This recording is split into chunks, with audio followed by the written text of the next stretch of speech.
Prince recording studio Chhawra दानो।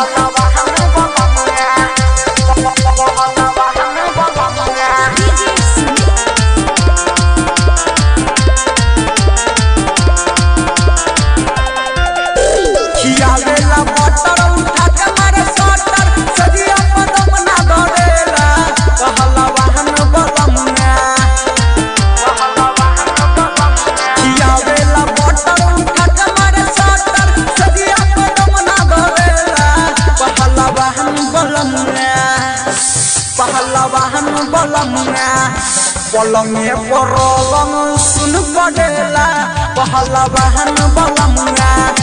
पलंगे परलंग सुन पड़ेला पहला बहन बलमुआ।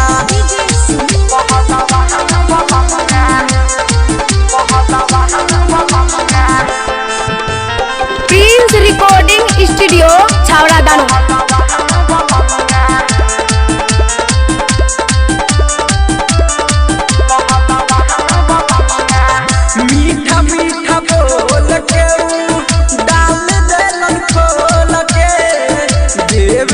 गिराई सखी ओही में हीरो रखे मीठा मीठा बोल के डाल देलन खोल के देवलन गिराई सखी ओही में हीरो रखे। सुखी के सजिया पसाढ़ा लखा मारे ए सखी ओही में बिना मेरा जाने ए सखी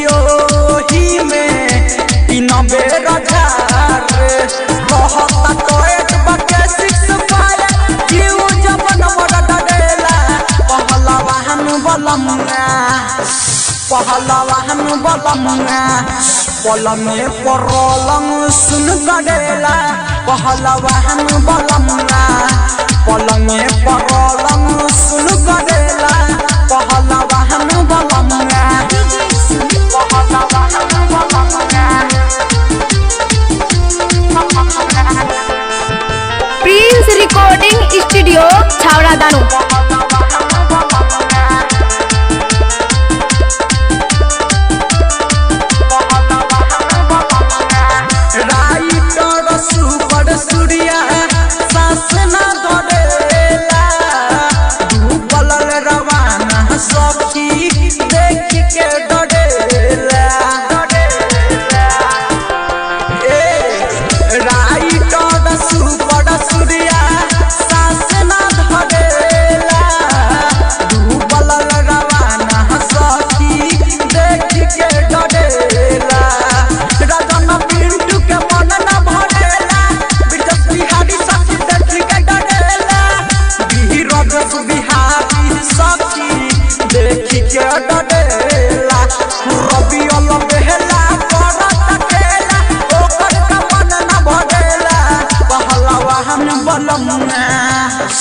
पहला वाहन बलमुआ।